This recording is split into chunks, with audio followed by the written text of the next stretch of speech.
Assalamualaikum warahmatullahi wabarakatuh. Perkenalkan, nama saya Syakira Arifah Nuria dengan NIM 11022201086 dari kelas 1B D3 Reka Medis. Saya akan menjelaskan cara kerja unit penyimpanan, yaitu memori, USB, hard disk, dan SSD. Spesifikasi memori komputer, yaitu ada dua dan pembagiannya. Untuk yang pertama ada memori utama atau main memory, yang kedua ada memori sekunder atau secondary memory. Nah, pada memori utama sendiri terdapat ROM dan RAM. Dan untuk memori secondary memory terdapat flash storage, optical, dan magnetic. Pada main memory sendiri, main memory merupakan memori utama yang digunakan sebagai akses data cepat oleh prosesor dan tidak berfungsi sebagai tempat media penyimpanan data. Nah, untuk memori sendiri terbagi menjadi dua, ada ROM dan RAM. Untuk ROM sendiri yaitu Read Only Memory, dan RAM Random Access Memory atau juga dikenal dengan sebutan Read and Write Memory atau RWM. Nah, untuk ROM sendiri, ROM adalah jenis memori yang dimana konten tidak akan hilang meskipun komputer mati. Yang dimana sebagian konten atau instruksi di ROM akan dipindahkan ke RAM pada saat komputer dinyalakan. Instruksi-instruksi yang ada di ROM diantaranya adalah membaca sistem operasi, memeriksa semua komponen dari sistem, dan menampilkan pesan di layar. Nah, untuk RAM sendiri, RAM merupakan media penyimpanan sementara yang datanya dapat diakses secara acak atau random. Data yang tersimpan di RAM akan hilang saat komputer dimatikan. RAM terdiri dari kumpulan chip memori berupa IC yang terdiri dari jutaan transistor. Nah, untuk fungsi dan jenis RAM, seperti yang saya katakan pada slide sebelumnya, fungsi RAM sendiri yaitu sebagai media penyimpanan yang sifatnya sementara atau tidak permanen. Nah, untuk jenis-jenis RAM ada DRAM, SDRAM, RDRAM, SRAM, EDORAM, FPM-RAM, FlashRAM, VRAM, DDR SDRAM, dan SODIMM. Nah, untuk slide berikutnya akan dilanjutkan oleh teman dari kelompok saya. Baik, saya di sini melanjutkan presentasi dari teman kelompok saya. Secondary memory.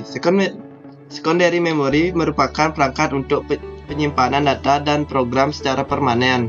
Data maupun program yang tersimpan di memori sekunder ini tetap ada dan tidak akan hilang meskipun komputer mati atau tidak ada daya. Data ini bisa disalin ke berbagai macam perangkat memori sekunder lainnya dan akan tetap sama apabila dibuka di komputer lain. Secondary memory memiliki beberapa tipe dengan contoh sebagai berikut. Flash storage device merupakan perangkat penyimpanan dengan desain ringan dan kecil.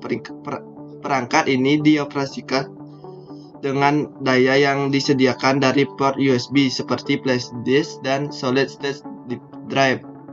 Untuk selanjutnya ada optical storage device, merupakan perangkat penyimpanan data berbentuk kecil dan portable serta dapat diperoleh dengan mudah dan murah di pasaran. Dan yang terakhir ada magnetic storage device, perangkat penyimpanan yang dimana data atau informasi akan disimpan di track dan permukaan disk dalam bentuk titik magnet kecil seperti hard disk dan floppy disk. Pada layar gadget Anda, saya akan menjelaskan mengenai cara kerja memori komputer secara singkat dan menurut dengan hasil diskusi yang kami lakukan. Oke, pertama, data atau mungkin media yang akan diolah oleh memori komputer itu masuk dalam peralatan input melalui port input atau output, di mana perangkat itu contohnya kita bisa berikan seperti hard disk atau mungkin flash disk sebagai media untuk menyimpan data sebelumnya yang ingin ditransfer. Setelah itu, data dimasukkan melalui port input output dan diolah melalui proses algoritma dan logika sembari dikontrol oleh user atau pengguna melalui media komputer. Kemudian data yang telah diolah oleh proses algoritma dan logika diteruskan sesuai dengan tujuan atau alamat yang diperintahkan oleh user komputer tersebut, tergantung penggunaan dan kebutuhannya. Atau jika diuraikan lebih luas lagi, alamat tiap lokasi memori direpresentasikan dengan bilangan heksadesimal, di mana bilangan heksadesimal tersebut akan diolah lagi di proses algoritma tadi untuk menghasilkan bahasa yang bisa dimengerti oleh proses selanjutnya. CPU guna melacak lokasi tersebut dan melakukan tugas membaca dan menulis data mereka dengan logika dan algoritma yang sudah diatur. Kemudian transistor dan kapasitor diatur dengan chip memori dalam bentuk baris dan kolom. Jika kita lihat untuk memperjelas masalah pembahasan tadi tidak diuraikan secara jelas dalam presentasi kami kali ini karena termasuk materi yang tidak kami kuasai.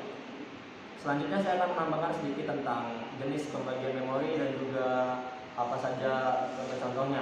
Memori sendiri terbagi atas dua jenis, di mana ada internal dan juga eksternal yang dapat dibedakan melalui kata-kata yang dipermudah. Di mana eksternal itu contohnya dia itu memori yang dapat disentuh oleh fisik dan dilihat oleh mata, dan juga untuk yang internal dia itu seperti software pada umumnya yang dia hanya bisa dilihat melalui media maya.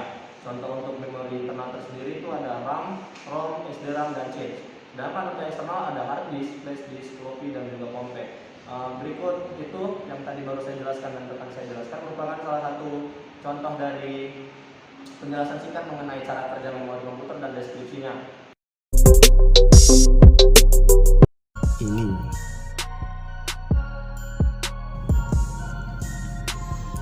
sebelumnya di sini USB itu terbagi menjadi konektor dan penghubung. Jika di dalam kehidupan sehari-hari umumnya konektor dari USB biasanya bertipe E untuk perangkat seperti laptop, sedangkan untuk perangkat seperti handphone ada yang bertipe micro B atau type B dan ada yang bertipe type C. Penghubung dari kabel USB ada dua sisi pada umumnya, yang tentunya untuk penyambung atau ujung dari konektornya biasanya bertipe USB tipe A. Sedangkan jalur USB penerima datanya biasanya bertipe micro B atau type C. Itu untuk kabel data pada pengecasan handphone.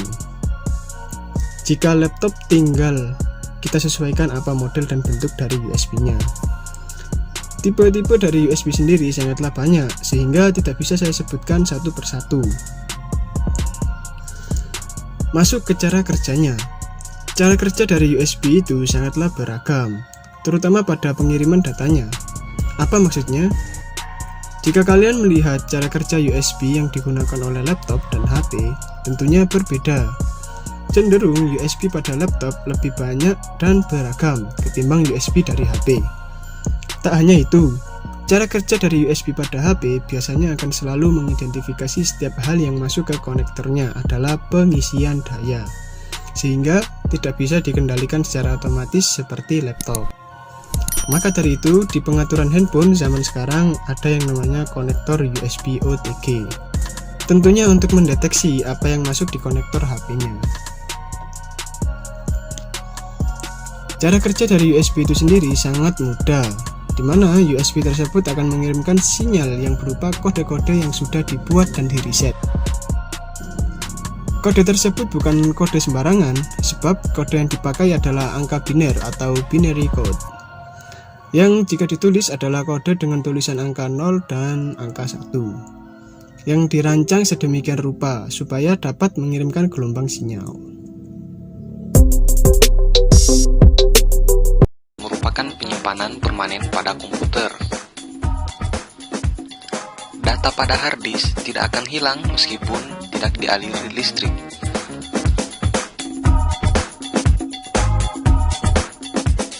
Sebelum kita masuk ke proses bagaimana cara kerja hard disk, marilah kita melihat sedikit bagian-bagian dari hard disk.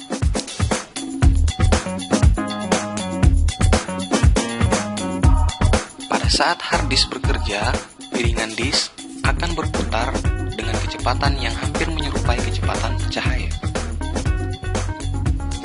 Pada permukaan keping hard disk terdapat track. Track-track inilah yang merupakan tempat penyimpanan sinyal-sinyal digital yang dikirimkan oleh head.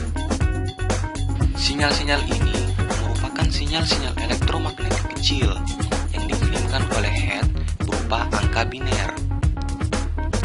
Sinyal elektromagnetik kecil ini berisikan sinyal negatif dan sinyal positif.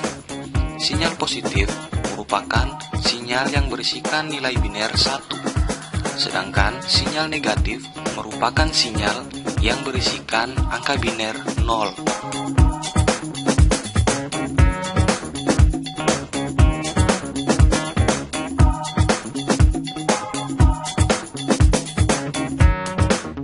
Bagaimana cara kerja atau pengiriman sinyal-sinyal tersebut pada permukaan harddisk dapat kita lihat pada animasi berikut. Sinyal elektromagnetik positif digambarkan dengan warna biru, sedangkan sinyal elektromagnetik negatif digambarkan dengan warna kuning.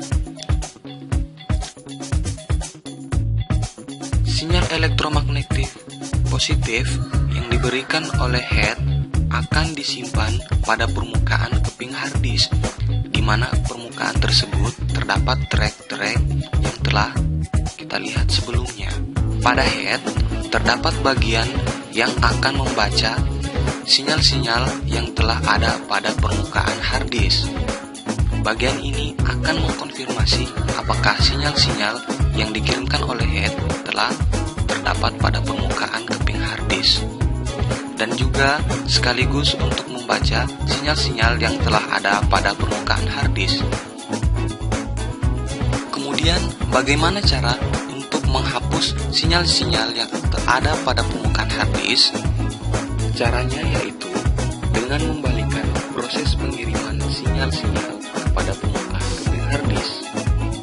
Bagian pada head yang membaca permukaan keping harddisk akan mengkonfirmasi sinyal-sinyal elektromagnetik yang ada pada permukaan keping harddisk untuk dihapus. Apakah sinyal tersebut merupakan sinyal positif atau sinyal negatif? Proses pengiriman dan penghapusan data ini terjadi dengan kecepatan yang sangat tinggi.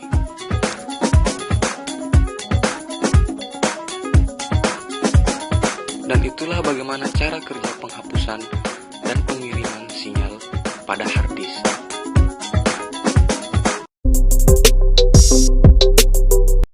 SSD dalam memproses data, menulis, dan membaca data tidak didukung oleh proses mekanik.